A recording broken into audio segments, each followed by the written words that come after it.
إن دم وسلامتهن إن waxaan rabaa sheekir inaan idinkaga sheekeeyo oo ku saabsan filimaadka Bollywood ka waxaan dhowr jeer aan la socdaa shirkadda la leeyahay Fambroch ee filimaadka fasirta sida musalsalooyinka ishkime marjawa iyo filimka dilse aad iyo aad ayuu filimkaas ii jabiyay iyo qaabka ay u tarjumeen aad iyo aad bayna u mahadsan yihiin shirkadda Fambroch waayo shirkadda Fambroch waxaan ku arkay وجه فصيح عد نظيفسن شركتها كله ويقول جرا بل سعودكوذا يوحى كله إما خنعنا يعني إما عجل فامبروج آدي يا فيلمات مركي ترجمان وقول وذا وحنا نلاقي شركة فامبروج يشغله هذا بآدي بعد أمها سنتين وحنا إذن نلاقي هاي هوري والسعودة دلك الصوماليين وحنا إذن كرجينا يا إنه ناخذ دل وشق يسنكره لقول يسنكره لدقي كره مركا إن شاء الله وحنجعلها إن فامبروج مالين أنصب بأخذه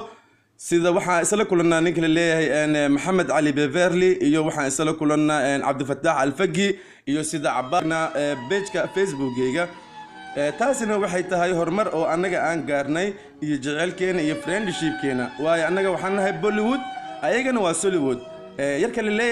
أن محمد علي وحول سميه فيلم مقعابو قضب جعل فيلم كاس قضب جعل آد بوخيرد يقليه ما دام وحنا قياسي إن سومالي هرمر وين أي جارتي كدب waxaan codsaday in Maxamed Ali uu yimaado dalka India balse uu waayay baasaboorkiisa laakiin waxaan anigu idinka balan qaadayaa haddaad tihiin taageerayaasha Shahrukh Khan ina maalin aan tagi doono madaxa Marweyne si aan ula kulmo Maxamed Ali Beverly iyo shirkaddeeda Fambroch Digital Photo iyo Fambroch Productions Movies Ltd marka waxaan jeclahay in shaqaalaha ka shaqeeyo احترام كودا سيدي وشقيان هبك اي هوشو دو سعودو دردرقلينتا ايو فيلمات كجعيلك آدي وقفي عيارك اللي عبد الفتاح الفقهي كاس آدي ايو دادالي يا وايو لباتن الى حسنو ايو وحو كجري سيدي لو ترجمة فيلمات كهندية او نقول لك لها فيلمات كصوماليا مركا ترجمان كفيلم هذا ما اهن ميت سهل وايو دادك ويكون دبتوضا مركا فيلمك اي ترجمة يان waxaad la kulmaysaa caqabadooyin fara badan sida marar badan waad gagafaysaa waa lagu soo celcelinayaa dadkiina way ku forjeenayaan marka waxaan dhihi lahaa haniye jabina hore u sii socda waxaad tihiin shirkadda oo kaliya ugu caansan dalka Soomaaliya iyo dibaheedaba marka aniga hadda waxaan joogaa India ma ii sheegi kartaan sababta aan ku fiirsado filimaadka Fambroch hatta ima weydiinaysin miya filimaadkaas anigu waxa la siiyay web page free ah maalin walbana waxaan ka daawadaa filimaadka ay soo tarjunto Fambroch hatta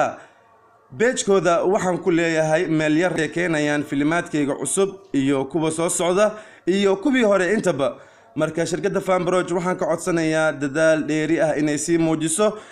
na isdhigin ay sii dadaasho meesheeda ay ka wado aniga haddaan ahay Shahrukh Khan waxaan jeclahay mar walba inaan ka caawiyo filimaadka Hindiga xataa waxaan jeclahay shirkadda Fambroch dartooda inaan filin aan u sameeyo ayagoo naga soo dalbaday filin kale oo aniga iyo Kajal ah